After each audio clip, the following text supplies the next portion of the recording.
बाबू ACCL के लिए, तो मतलब सर एसीसीएल के लिए कोई भी सब्सिडी के लिए एग्जाम में काम आएगा, even first class second class के लिए भी काम आएगा, माइनिंग का चीजें कहीं भी काम आएगा। यह पार्ट 5 चालू कर रहा, 4 भेज दिए एसीसीएल के लिए इंपॉर्टेंट क्वेश्चन, पार्ट 5 चालू कर रहे हैं। इसको चालू करते हैं उसके पहले छोटा सा एक बात बता दे रहे, उसको सुन लीजिए। कहाँ बच्चा लोग मतलब अपना बुद्धि न लगा के दूसरे का बुद्धि चलने लगता है, अपना भी बुद्धि लगाओ ना यार, एग्जाम देने आप जा रहे हैं। हम आप लोग को सीमेंटेशन मेथड और फ्रीजिंग मेथड भेजे थे, बोर्ड एंड प्लेयर के प्लेलिस्ट में होगा, या ऐसे भी सर्च कीजिएगा सीमेंटेशन मेथड बाय बेलेसर आ जाएगा, फ्रीजिंग मेथड बाय बेलेसर, freezing method of shaft sinking by बेलेसर, ऐसा कुछ सर्च मारिएगा आ जाएगा। हम बताए थे इनका एप्लीकेबिलिटी कंडीशन। पहली बात कि ये शाफ्ट खोदने का मेथड नहीं है, ये ग्राउंड ट्रीटमेंट सिंकिंग करने के लिए, शाफ्ट सिंकिंग करने के लिए ग्राउंड ट्रीटमेंट मेथड है। ठीक है कि मान लो जैसे पानी आ रहा है, या फिसर्ड ग्राउंड है, क्रैक्स ग्राउंड है, या फिर सेंड आ रहा है, तो ऐसी परिस्थिति में क्या होगा, वो पानी तो भर जाएगा शाफ्ट के अंदर, या सेंड रनिंग सेंड आके भर जाएगा। फ्राइबल स्ट्राटा है, सॉलिड स्ट्राटा नहीं, फ्राइबल है, तो सब कोलैप्स हो जाएगा। तो फिर शाफ्ट खोदिएगा कैसे? तो वो शाफ्ट खोदने के लिए एक प्रकार से जुगाड़ है, ग्राउंड का ट्रीटमेंट कर रहे हैं, जो स्ट्राटा है उसका ट्रीटमेंट कर रहे हैं, ताकि हमको शाफ्ट को हम आसानी से ड्रिलिंग ब्लास्टिंग के माध्यम से शाफ्ट को खोद सके, सिंकिंग कर सके। तो फ्रीजिंग मेथड बताए, फ्रीजिंग मेथड में क्या करते हैं, वहां बताए थे आइस बनाते हैं, बर्फ कैसे बनाते हैं वो सब वहां बताया। एप्लीकेबिलिटी कंडीशन के बारे में बात करेंगे, क्योंकि कल एक बच्चा क्वेश्चन भेजा, बोला सर आंसर तो ये है, बोला कैसे, बोले आपका वीडियो देखा था, बोले ठीक, लेकिन वहां ऐसा ले लिया सर, बोला ले लिया तो अब क्या करेंगे बाबू, जिसने लिया उसको ना पूछिए, हमसे काहे पूछ रहा है। मजाक से बोला उसको हंसते हुए, भैया आपका भी बुद्धि विवेक है कि नहीं, कहीं कोई गलत लिख दिया या गलत ए के बजाय बी छप गया, तो आपको अपना दिमाग लगाना है। तो फ्रीजिंग मेथड कहाँ इस्तेमाल होता है? फ्रीजिंग मेथड इस्तेमाल होता है यदि आपका फ्लो ऑफ वाटर तो है, हेवी इंडेक्स ऑफ वाटर तो है, लेकिन फ्राइबल स्ट्राटा है, या सेंड कनेक्टेड विद आपका हेवी इंडेक्स ऑफ वाटर है, पानी भी आ रहा है, रनिंग सेंड आ रहा है, वहां पर हम फ्रीजिंग मेथड अप्लाई करते हैं। लेकिन फिसर्ड ग्राउंड है, या और आपका क्या फिसर्ड ग्राउंड के साथ हेवी इंडेक्स ऑफ वाटर है, वहां पर हम सीमेंटेशन मेथड अप्लाई करते हैं। तो क्वेश्चन ये था कि which method of shaft sinking is applied in case of fissured ground and heavy index of water, मतलब बहुत ज्यादा पानी आ रहा है और फिसर्ड ग्राउंड है, वहां पर कौन सा सॉफ्ट सिंकिंग मेथड लगाएंगे? नाम दे देगा सीमेंटेशन, फ्रीजिंग और कुछ कुछ दे देगा, कोई लिख देगा बोध, कोई लिख देगा एक आधा नई का नाम लिख देगा, जो मेथड इस्तेमाल नहीं होता उससे कोई लेन देन नहीं, वो ऑब्जेक्टिव का तरीका है। तो fissured and heavy index of water में भी हम क्या बताएं, सीमेंटेशन लगाना है। दिमाग में एकदम भर लीजिए कि friable strata with heavy index of water लिखा है, या heavy index of water with send connected with heavy index of water लिखा है, running send with heavy index of water लिखा है, तब फ्रीजिंग मेथड होता है। ठीक है, तो इतना मुझे लगता है कि क्लियर हो गया होगा, और जिनका नहीं हुआ वो फिर से जाके उसको देखिएगा, बढ़िया से वहां बताए कैसे कैसे करते हैं। अब यहां पे लीजिए, which is incorrect regarding suspension gear, SG लिखा है ना, सस्पेंशन गियर। ठीक है, गलत वाला बताना है। अब बच्चा लोग सही वाला लिख देगा, अरे तो पूछा ही क्वेश्चन में क्या, विच इज इनकरेक्ट बोला, और इनकरेक्ट को भी मैंने ऐसा, ये मैं अपना लिखा हूं, ये कहीं कोई एमसीक्यू बुक से हम नहीं करते बाबू, ऐसा लिख दिया हूं कि आपको बहुत सारा गलत लगेगा और बहुत सारा सही लगेगा। अब उसमें से चूज तो करना आपको एक गलत वाला। ठीक है, तो इसको हम देखेंगे। देखिए, इसको देखने के लिए 8 लाइन सुन लीजिए, सिर्फ 8 पंक्ति, 8 सेंटेंस में हम आपको सस्पेंशन गियर को बता देंगे, पूरा रेगुलेशन को, रेगुलेशन कैसे पढ़ा जाता, कैसे समझा जाता। आप लोग मेरा CMR प्लेलिस्ट को देखे हैं, देख भी रहे हैं और देखेंगे बच्चे लोग, तो समझ आइएगा रेगुलेशन पढ़ने का तरीका क्या होता है। चाहे ऑब्जेक्टिव के लिए पढ़िए, चाहे हमारे टाइम में सब्जेक्टिव के लिए पढ़ते थे हम लोग, ठीक है। तब फर्स्ट क्लास उस समय भी निकलता था और अभी भी निकलता, रिक्रूटमेंट अभी भी निकलेगा, उस समय भी निकलता था। और नहीं तो फंस जाइएगा, आधा अधूरा रखिएगा। ये होता तो है, अरे होता तो नहीं, एक्चुअल क्या होता वो आपको पता है कि that is the important thing. देखिए 8 लाइन में बताएंगे। सस्पेंशन गियर रेगुलेशन 86 में दिया हुआ है। पहली बात क्या बोलता है कि जो आप सस्पेंशन गियर में क्या क्या होता है बेटा, अरे आपका रोप केबल, उसके बाद डीलिंग, सेफ्टी हुक, वो ट्रायंगुलर चेन, ये सब मिला के आपका एक सस्पेंशन गियर बनता है। आप रेगुलेशन वाइंडिंग इन शाफ्ट वाला मेरा प्लेलिस्ट देखिएगा, उसमें वाइंडिंग का पूरा बताया हुआ है। वहां पर एक पार्ट 10 या 12 होगा, 10 होगा शायद, हमको लगता है, उसमें फिगर के साथ समझाए हैं, ठीक है। यहाँ पे 8 लाइन में देखिए, जो भी पार्ट्स ऑफ सस्पेंशन गियर होंगे वो अप्रूव्ड टाइप के होंगे। मतलब सस्पेंशन गियर अप्रूव्ड टाइप का होगा, approved by the chief inspector of mines. Life कितना रहेगा, जो सस्पेंशन हम गियर इस्तेमाल कर रहे हैं, इसका उम्र कितना रहेगा, कितने दिन तक हम इसको इस्तेमाल कर सकते हैं। यह है नॉट मोर देन 6 ईयर्स। क्या बोलता बेटा, parts of the suspension gear को हम कितने साल के लिए इस्तेमाल कर सकते हैं, 6 साल के लिए। नॉट मोर देन 6 साल से अधिक के लिए इस्तेमाल नहीं कर सकते। And at shorter interval if necessary, और यदि जरूरत है तो इससे भी कम समय के लिए ही आप इस्तेमाल करेंगे। कोई में खराब हो गया तो क्या कीजिएगा, उसको यूज कीजिएगा।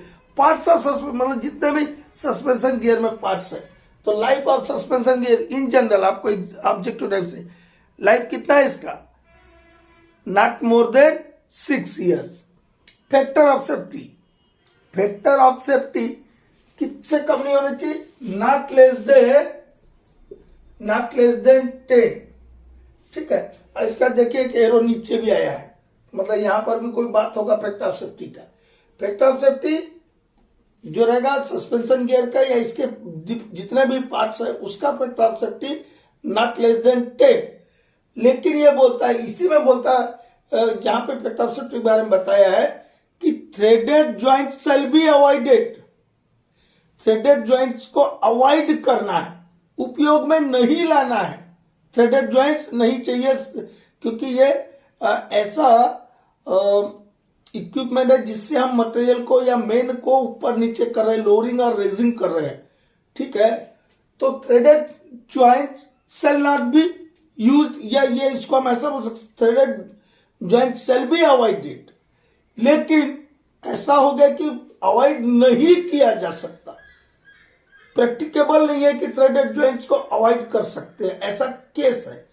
यदि ऐसा है कि थ्रेडेड ज्वाइंट यूज करना है, तब factor of safety where threaded joint shall not be avoided, in that case factor of safety of suspension gear shall not be less than 15। तब कितना रहेगा, 15। ये बढ़िया से नहीं लिखा यार। कब factor of safety of parts of suspension gear 15 से कम नहीं रहेगा, जब थ्रेडेड ज्वाइंट्स का हम इस्तेमाल कर रहे, मतलब हमेशा 15 रहेगा क्या, हमेशा कितना रहना चाहिए, नॉट लेस देन 10। और थ्रेडेड ज्वाइंट इस्तेमाल नहीं करना है। लेकिन यदि इस्तेमाल किया threaded joint, in that case factor of safety of suspension gear shall not be less than 15, मतलब 15 का एक अलग केस हो गया, ठीक।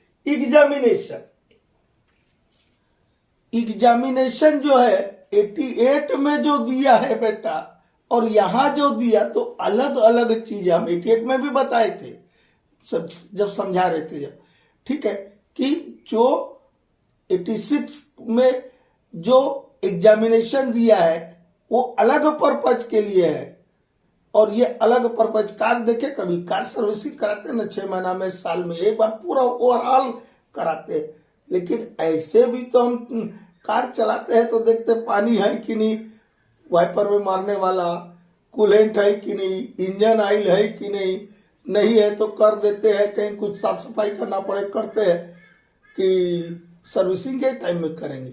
ये वाला सर्विसिंग टाइप का एग्जामिनेशन दिया है आपका 86 में।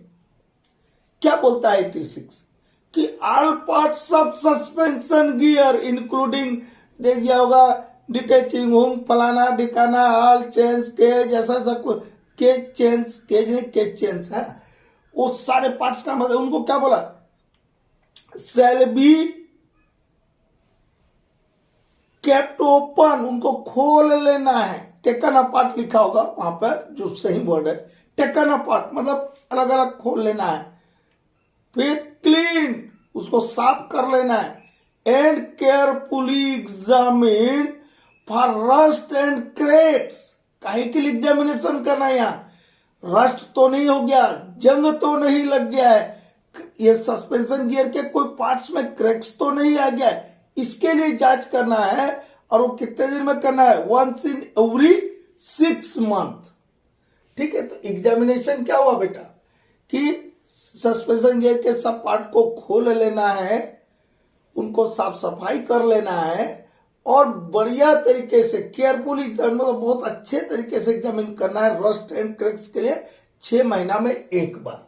लेकिन और एक एग्जामिनेशन दिया है, examination in case of sinking shaft. ये तो रेगुलर शाफ्ट के बारे में हो गया एग्जामिनेशन। सिंकिंग शाफ्ट यदि है आपका, शाफ्ट की खुदाई हो रहा है, तब कैसे करना है, डिटेचिंग हुक होता है ना, डिटेचिंग हुक जिसको सेफ्टी हुक बोलते हैं, वो डिटेचिंग हुक जो है उसको सप्ताह में एक बार, वंस इन एवरी वीक उसकी जांच करना है। और सेफ्टी हुक के साथ, डिटेचिंग सेफ्टी हुक के साथ जो कॉपर सीयर पिन होता है उसको एक नया पिन से बदल देना है, रिप्लेसमेंट कर देना है हर 7 दिन में एक बार। वहां रेगुलेशन में लिखा है कि हर 7 दिन, वहां लिखा होगा at the time of such examination, मतलब ऐसे एग्जामिनेशन तो एग्जामिनेशन कितना दिन में कर रहे हैं, 7 दिन में कर रहे हैं, तो सीयर पिन भी कितने दिन में बदलेंगे, 7 दिन में। लेकिन ये कहां का केस है, सिंकिंग शाफ्ट के केस में सस्पेंशन गियर के का एग्जामिनेशन ऐसे तरीके से करेंगे। कैसे तरीके से करेंगे सिंकिंग शाफ्ट में कि डिटेचिंग हुक को हर 7 दिन में एक बार जांच किया जाएगा, और उसका जो सीयर पिन है जो कॉपर से बना होता है उसको एक नया पिन से बदल देना। ये सिंकिंग शाफ्ट का, रेगुलर शाफ्ट का नहीं है। हाँ, एग्जामिनेशन ऑफ डिटेचिंग बेल, डीबी लिखा मतलब डिटेचिंग बेल और प्लेट, डिटेचिंग बेल बोलिए डिटेचिंग प्लेट बोलिए, एक ही बात होता है। कई बार बताया क्या चीज है, अभी तो ये एग्जाम का टाइम है, सिर्फ हम बताते चलेंगे। एक प्लेट रहता है, कुछ नहीं रहता, ऐसा एक प्लेट रहता है, ठीक है, उसके अंदर एक सर्कुलर होल होता है, एक ओपनिंग होता है। ओपनिंग लिखा होगा, रेगुलेशन मतलब होल होता है बेटा, छेद होता है, प्लेट में एक छेद होता है, उस छेद के अंदर से आपका रोप केबल ऊपर नीचे जाता है, ठीक है। और यदि ओवर वाइंडिंग होगा तो क्या करता है वो सेफ्टी हुक का फिन, जो सेफ्टी हुक उससे टकराएगा उसके फिन पे खुल जाएंगे, और वो डिटेचिंग बेल या प्लेट पे केज या स्किप को लटका देता है, ये बताए होंगे कभी, ठीक है। तो एग्जामिनेशन डिटेचिंग बेल और प्लेट में ऑल मतलब डिटेचिंग बेल और plate use in connection with safety hook, safety hook के लिए या उसके संयोजन में हम जो डिटेचिंग बेल या प्लेट इस्तेमाल कर रहे हैं इसका 30 दिन में एक बार जांच करना है। और इसका जो ओपनिंग है डिटेचिंग बेल या प्लेट का, डिटेचिंग बेल या प्लेट का जो ओपनिंग है, छेद है, उस छेद का 30 दिन में एक बार जांच करना है, कैलिपर गेज या इस टाइप के जो मेजरमेंट करने वाले इंस्ट्रूमेंट्स, ठीक है। इसके बाद लास्ट पॉइंट है कि नॉन डिस्ट्रक्टिव टेस्टिंग किया जाएगा कुछ वाइटल पार्ट्स का, जो वाइंडिंग सिस्टम के वाइटल पार्ट्स है सस्पेंशन गियर के, उनका नॉन डिस्ट्रक्टिव टेस्टिंग किया जाएगा। इतना ही है, अब यहां पे आते हैं क्वेश्चन को, which is incorrect regarding suspension gear. देखिए इसमें कहां गलती कर, एक ही गलत होगा बाकी सही होगा, ठीक है। Threaded joint shall not be used, ये तो ठीक बात है, लिखा है। फैक्ट ऑफ सेफ्टी 10 बताए थे, नॉट लेस देन 10 वहां बताया था कि threaded joint shall be avoided, मतलब थ्रेडेड जॉइंट्स को अवॉइड करना है, मतलब नहीं उपयोग करना है, तो ये ठीक है। Fact of safety is always, always का मतलब तो हमेशा 15, हमेशा 15 रहता है क्या बेटा, यहां बताए थे क्या 15 हमेशा रहता, कब रहता है 15, जब थ्रेडेड जॉइंट्स का इस्तेमाल किया हो, तो ये तो गलत हो गया, ऑलवेज नहीं रहता है। And examination of parts of suspension gear for rust and cracks is 6 month, और ये जो रस्ट और क्रैक्स के लिए 6 महीने में पार्ट्स ऑफ सस्पेंशन गियर का ये करना है, क्या बोलते हैं, जांच करना है, ये भी बताया। लेकिन ये बताया था कि हमेशा 15 रखेंगे, तो ये आधा गलत और आधा सही लिख के हमने क्या कर दिया, इसको गलत लिख दिया, ठीक है। अब बच्चा लोग क्या बोलेंगे, सर आप ही का ना वीडियो देखे तो उसमें बताए थे आप कि रस्ट एंड क्रैक्स के लिए 6 महीना में एक बार जांच करेंगे, ठीक है, लेकिन ये वो भूल गया, बोलेगा वो थ्रेडेड जॉइंट्स वाले में 15 बताए थे, तो कहां यहाँ थ्रेडेड जॉइंट्स की बात है, यहाँ तो लिख दिया हमने कि fact of safety is always 15, तो ये गलत है, लिख दिया, तो गलत है कि नहीं। हाँ, यदि हम ये लिखते कि थ्रेडेड जॉइंट्स यदि इस्तेमाल कर रहे हैं तब fact of safety not less than 15 है, वो भी 15 से कम नहीं होगा, ऐसा बताए थे, ऐसा बताए थे कि fact of safety is always 15, नहीं बताए, हर केस में 15 रहना ठीक है, हर बाकी केस में यदि थ्रेडेड जॉइंट से आप इस्तेमाल नहीं करें तो नॉट लेस देन 10 है, तो कहां 15 हमेशा बताए, तो ये गलत लिखा कि नहीं, आधा गलत था आधा सही था, तो ये हुआ। Fact of safety is not less than 10, ये ठीक है। Parts of suspension gear shall be examined for rust and cracks once in every 6 month, ये भी ठीक है। तो गलत क्या था, ये बी वाला गलत था, गलत को चूज करना था, गलत वाला, कि गलत इनमें से ये 4 बात में से गलत क्या है, ये वाले में आधा गलत और आधा सही लिख करके ऐसा घुमा दिया कि बच्चा लोग बोलेगा कि 15 भी तो बता ही लेते यार, और 6 महीना वाला भी तो बताए, हम पढ़े थे ना, हम 6 पढ़े थे, होता ना है, होता ऐसा बोलेंगे, लेकिन होता है, लेकिन नहीं था, नहीं है ऐसा, ठीक। अब आगे चलते हैं, ये नीचे वाला क्वेश्चन को लेते हैं। बाबू ये height of tyre is 2.5 metre, height of berm shall B, ठीक है। और एक बार हम व्हाट्सएप ग्रुप में क्वेश्चन पूछे थे उल्टा कि बर्म का हाइट इतना है तो टायर का हाइट जो वहां इस्तेमाल हो रहा है लीगली तौर पे कितना रहना चाहिए, ठीक है, बात एक के था, उल्टा करके पूछ लिया था। तो ये 3 डायमेंशनल तो नहीं है, लेकिन आप लोग को समझाने के लिए मैंने कोशिश किया कि एक बर्म को ऐसा समझाया जाए, जो ओपन कास्ट में बर्म इस्तेमाल होता है, जिसको पैरापेट वॉल भी बोलते हैं, कि कोई डंपर जो है ऊंचाई से नीचाई में ना गिर जाए, not falling from high depth to low height, ठीक है, ऊंचे से नीचे स्थान पे ना गिर जाए। जैसे आपका क्या होता है, वहां बेंच होता है, एक के बाद एक बेंच होता है, तो आपका किसी बेंच में हाल रोड है, तो उस हाल रोड के किनारे में आपको बैरियर लगा देना, अवरोध लगा देना है, ठीक है, ताकि कोई डंपर अनकंट्रोल्ड भी हो जाए तो नीचे धान से जाकर पलटी ना मार दे, ठीक है, उसके लिए बर्म बनाते हैं।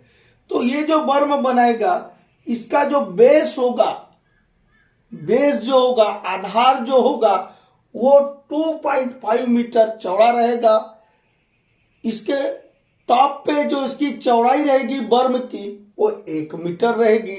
और बर्म की जो ये ऊंचाई है, एक्चुअली मैथमेटिकली यहां दिखाते ऊंचाई को ऐसा, तो बच्चा लोग इसको भी कोई गलत समझ लेता है, इसलिए हम बीचे में दिखा दिए, ये ऐसा ना बताते, मैथ में जब पढ़ाते थे तो ये ऊंचाई हुआ यहां से यहां, बात यही हो गई, लेकिन यहां दिखाना चाहिए, नियम तो ये यहाँ पे जहां हमने दिखाई ये वाला ऐसा, ठीक है, लेकिन वो इसी को समझने लगता है कि कार्नर से कार्नर नहीं, कहीं से करना, ये हाइट आना चाहिए, ठीक है।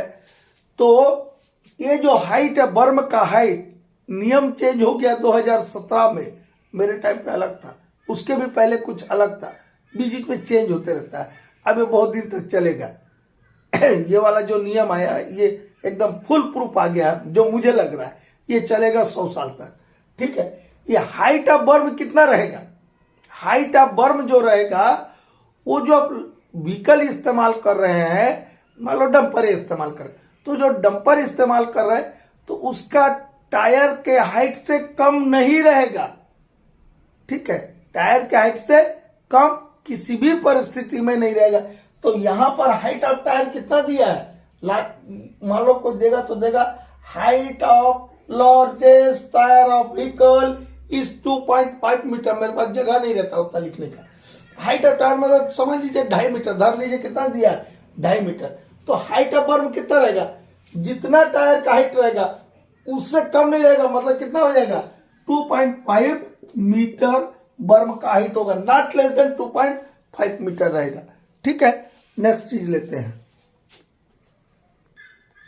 बाबू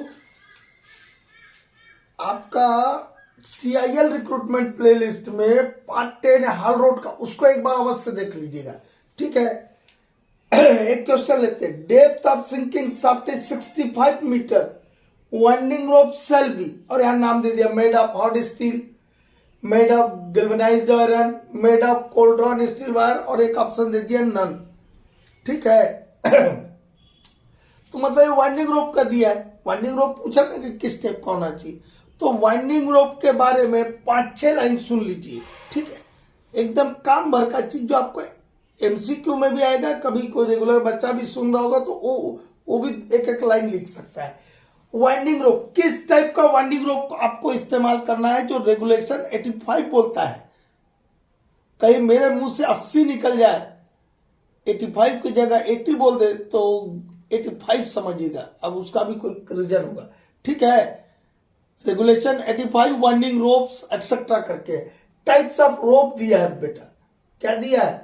टाइप्स ऑफ रोप दिया है। टाइप्स ऑफ रोप में क्या दिया है? Except in case of sinking shaft less than 30 metre, यदि 30 मीटर से कम गहरा आपका यदि सिंकिंग शाफ्ट है, उसको छोड़ करके, कहने का मतलब यदि 30 मीटर हो जाए तो सिंकिंग शाफ्ट के ऊपर जो हम अभी बात बताने जा रहे हैं वो लागू हो जाएगा।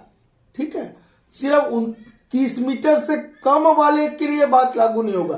30 मीटर से कम गहरा कोई सिंकिंग शाफ्ट है, सिंकिंग शाफ्ट, रेगुलर शाफ्ट की बात नहीं करो, रेगुलर शाफ्ट में तो जो हम बताने जा रहे हैं वही रहेगा। सिंकिंग शाफ्ट के केस में 30 मीटर से कम यदि गहरा शाफ्ट है उसको छोड़ करके बाकी केस में आपको जो वाइंडिंग रोप इस्तेमाल करना है, that should be made of cold drawn steel wire. कैसे बना रहेगा आपका? Made of cold drawn steel wire. ठीक है, और यहां कितना दिया सिंकिंग शाफ्ट का डेप्थ? 65 मीटर। तो 30 मीटर का नीचे वाला है क्या? नहीं है।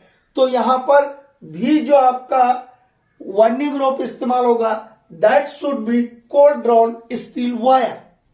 ठीक है, क्योंकि वहां साफ साफ लिखा था except in sinking shaft less than 30 metre in depth every rope shall be made of cold drawn steel wire। ठीक है, एक आता है non spinning type, non spinning, SPINNING, non spinning type. ये नॉन स्पिनिंग टाइप कब इस्तेमाल करना है? अब वहां लिखा होगा in any shaft including sinking shaft where men are lowered or raised and where guide ropes are not used, winding ropes shall be non spinning type। ऐसा लिखा होगा आपके रेगुलेशन में। कहने का क्या मतलब हुआ बेटा? और हम ऑप्शन दे देंगे ऑल, क्योंकि इन एनी शाफ्ट लिख दिया वहां पे। अरे तो इन एनी शाफ्ट वहां पे लगा हुआ कामा देखिएगा बढ़िया से, फिर लिखा होगा including the shaft being in the course of sunk, मतलब वही हो गया सिंकिंग शाफ्ट। ठीक है, फिर कामा लगा होगा, फिर लिखा होगा कि वेयर मेन आर लोअर्ड और रेस्ड, मतलब क्या हुआ? मेन आर लोअर और रेस्ड मतलब मेन वाइंडिंग शाफ्ट है। ठीक है, ऐसा कोई भी शाफ्ट, मतलब in any shaft where men are lowered or raised, ये बात हुआ। आल शाफ्ट थोड़ी लिखा बेटा उस, कोई भी शाफ्ट जिसमें कि मेन वाइंडिंग हो रहा है, ये बोल रहा हूं, ठीक है। और हम लिख देंगे आल कि non spring type rope shall be used in all shaft, पहले ऑप्शन फट से लिख देगा क्योंकि पढ़ा था उसे, इन एनी शाफ्ट। अरे इन एनी शाफ्ट के बाद कामा लगा था, फिर एक बात लिखा था, फिर कामा लगा था, फिर लिखा था, तो वो इन एनी शाफ्ट के बाद वो जो कामा के दूसरा जो कामा था वहां से चालू होता है, ठीक है। तो नॉन स्पिनिंग टाइप हम दो केस में इस्तेमाल करते हैं। कितने केस में इस्तेमाल करते हैं? दो केस में इस्तेमाल करते हैं। ऐसे शाफ्ट में हम non spinning type winding rope इस्तेमाल करेंगे जो मेन वाइंडिंग पर्पज के लिए इस्तेमाल हो रहा है। काहे के लिए इस्तेमाल हो रहा है? मेन वाइंडिंग पर्पज के लिए इस्तेमाल हो रहा है, आदमियों को ऊपर नीचे करने के लिए इस्तेमाल हो रहा है। और दूसरा, where guide ropes are not used, सिर्फ यहां साथ में लिख रहा हूं, guides are not used, where guides are, guide ropes बोलिए, गाइड्स बोलिए की बात, where guides rope are not used, in both case non spinning type winding rope have to be used, ये बोलता, खत्म। Fact of safety not less than 10, ठीक। Spare winding रोप, ये भी किसके लिए है? ये भी बात किसके लिए है? सबके लिए नहीं है, ये भी किसी न किसी पर्टिकुलर के लिए होगा कि कब स्पेयर वाइंडिंग रोप इस्तेमाल करना है। यदि जहां पे ऐसी माइन जहां पे मेन वाइंडिंग होता हो, क्या होता हो? मेन वाइंडिंग होता हो, वहां पर स्टोर में एटलीस्ट 1 स्पेयर वाइंडिंग रोप को रखना है, ताकि यदि कोई तरीके का बात हो जाए तो रोप रहेगा, तब ना हम रोप चेंज करके नीचे से आदमी को ऊपर उठा पाएंगे, नहीं तो माइसे में आदमी रह जाएगा, ठीक है। इसलिए क्या बोलता हूं, एटलीस्ट वर्ड याद रखिएगा। और ये स्पेयर वाइंडिंग रोप किस केस के लिए? मेन वाइंडिंग के लिए। किस केस के लिए स्पेयर रोप को रखने का प्रोविजन? किस केस के लिए? जो शाफ्ट में मेन वाइंडिंग हो रहा हो, मतलब मेन वाइंडिंग वर्ड याद रखिए। एटलीस्ट, कम से कम एक, at least 1 winding rope shall be kept in store where main winding shaft is used, जहां पे मेन वाइंडिंग इस्तेमाल हो रहा है वहां पर स्टोर में एक, कम से कम एक वाइंडिंग रोप को आपको अवेलेबल रखना है, स्टोर में रखे रहना, धर के रखे रहना है। एक रोप मतलब 1 मीटर, एक पूरा जो बंडल आता है जो एक शाफ्ट के लिए इस्तेमाल होगा, वो बोल रहे हैं, ठीक। नेक्स्ट, लाइफ ऑफ वाइंडिंग रोप का मेरा सीएमआर प्लेलिस्ट में लाइफ ऑफ वाइंडिंग रोप का एक छोटा सा वीडियो 2-2.5 मिनट का, तो यहां पर उतना चर्चा नहीं करेंगे, यहां हम सिर्फ काम भर का बोलेंगे। Life of rope not more than 3.5 years, कितना बाबू? 3.5 साल से ज्यादा नहीं होता है, 3.5 ईयर्स, 3.5, ठीक है। 3.5 साल से ज्यादा इसका उम्र नहीं होता है। लेकिन यदि इससे अधिक उम्र के लिए, यदि आपको इससे अधिक पीरियड के लिए यदि आपको इस्तेमाल करना है वाइंडिंग रोप, और यदि रीजनल इंस्पेक्टर इस बात से सेटिस्फाइड हो जाए कि स्पेयर यूज हुआ है, इसका बहुत कम यूज हुआ है और रोप गुड कंडीशन में है, तो मैनेजर जो है एप्लीकेशन देंगे रीजनल इंस्पेक्टर माइंस को कि सर मुझे और यूज करने का परमिशन दिया जाए, तो परमिशन कुछ और समय के लिए दे सकते हो, वहां पे बताया है। रिकैपिंग कई बार चर्चा की है। रिकैपिंग 2 ही केस में करते हैं, एक तो in general once in every 6 month, और जब कोई ओवर वाइंडिंग हो जाए तो, ठीक है। और नेक्स्ट वीडियो में फिर हम कुछ चीज के साथ मिलते हैं। अब इसका तो मिल गया ना आंसर जी कि 65 मीटर है, मतलब 30 मीटर से कम में नहीं आया। 30 मीटर से कम में यदि सिंकिंग शाफ्ट आता तो जरूरी नहीं था कि कोल्ड ड्रॉन स्टील वायर इस्तेमाल करना है, लेकिन ये 30 मीटर से अधिक हो गया तो वहां पे हमको सिर्फ और सिर्फ कोल्ड ड्रॉन स्टील वायर ही इस्तेमाल करना है, और बाकी केस में तो करना ही करना है, ठीक है। बाकी केस में कोल्ड ड्रॉन स्टील वायर ही इस्तेमाल करना है। एक ये चीज छूटा क्या कोई, ये स्पेयर वाइंडिंग रोप लिख दिया, ये हो गया, ये वाइंडिंग रोप बुक, ये वाला छूट गया बताते बताते, ठीक है। ये क्या बोला है भैया, जैसे आप लोग गवर्नमेंट माइनिंग सरदार का बॉन्ड पेज बुक पढ़ते हैं, अरे कुछ नहीं रिपोर्ट लिखने का खाता है बेटा, वैसे ये वाइंडिंग रोप का पुस्तक है, ठीक है, खाता है, जिसमें वाइंडिंग रोप का सारा डिटेल रहेगा। डायमीटर कितना है, कौन कंपनी ने बनाया, कब बनाया, कितना इसका यूज हुआ, और वाइंडिंग रोप के साथ यूज होने वाले जितने भी सीव्स है, पुली है, ड्रम है, उनका मेक कब का है, कौन ईयर बना है, उनका साइज क्या, ये सब लिखा रहेगा वाइंडिंग रोप बुक में। और इसको कौन सिग्नेचर करेगा, इंजीनियर और अदर कॉम्पिटेंट पर्सन, और इस पर मैनेजर साहब साइन करेंगे। वाइंडिंग रोप का जो बुक है, बॉन्ड पेज बुक है, उस पर काउंटर साइन कौन करेंगे, मैनेजर साहब करेंगे। ठीक है, इतना ही इसमें हमको लगता है जरूरत का है। नेक्स्ट वीडियो में फिर मिलते हैं, पढ़ते रहिए, और जितना भी मेरा CIL रिक्रूटमेंट प्लेलिस्ट में चीजें डाला है उसको सबको एक बार देख लीजिए, आप निश्चित ही आपको फायदा होगा। डिफरेंट प्लेलिस्ट यदि देख पाए तो बहुत अच्छी बात, ना देख पाए तो अच्छी बात, कम से कम CIL रिक्रूटमेंट प्लेलिस्ट को देखे।